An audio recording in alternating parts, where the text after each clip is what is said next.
जैसन लागे महफिल के रंग नया बनाबे।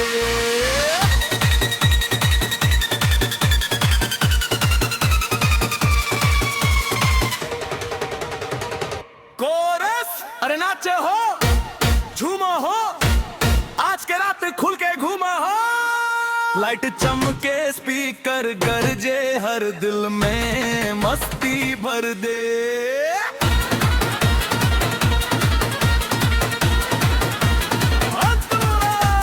रंग बिरंग की रोशनी छा गई,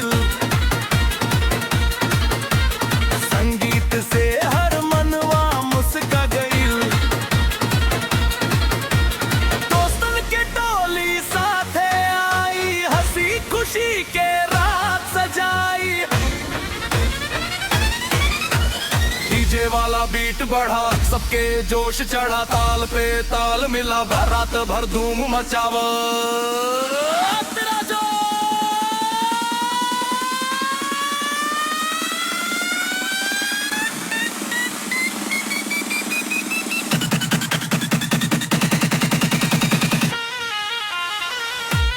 जब तू स्टेप मिलावेलू पूरा फ्लोर जजुमा पावेलू, मुस्कान तोहार सबसे न्यारी, महफिल लागे और प्यारी।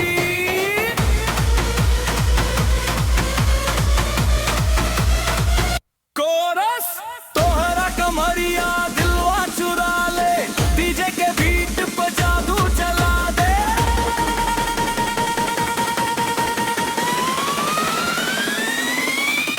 नाचे सगरी टोली संग संग खुशी के बरसे आज रंग। ओ डीजे बीट ना रोक, आज के माहौल मत तोड़, बेस गिरा सबके झुमाव, यादगार रात बनाव।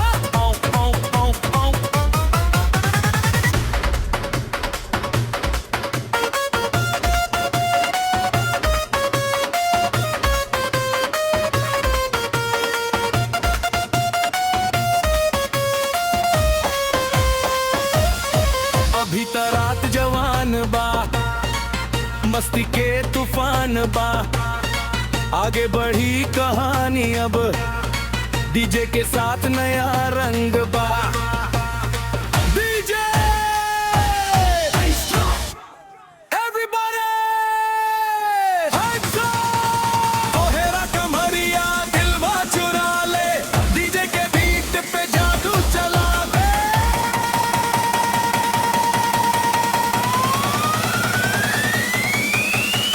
जहवा तू नाचे रंग बरसे,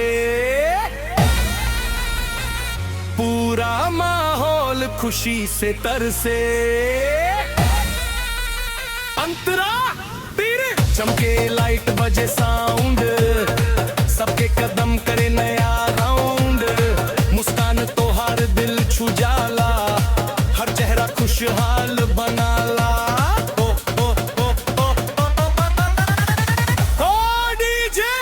बढ़ा दा डांस फ्लोर गरमा दा, ताल के गूंज उठा दा, आज के रात सजा दा।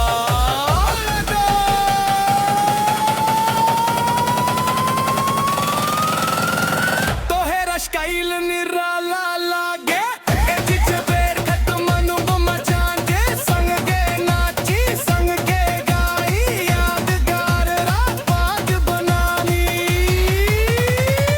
कोरस तोहरा कमरिया दिलवा चुरा ले, डीजे के बीट पे जादू चला दे।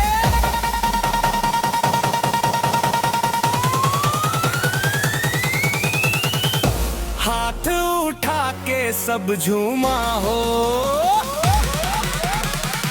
मस्ती में दिल के घूमा हो। अंतरा रंग बिरंग भी दुनिया लागे, बीटे पे हर भेर खन जागे, यार दोस्त सब साथे आई, हंसी खुशी के महफिल सजाई। डीजे जग जग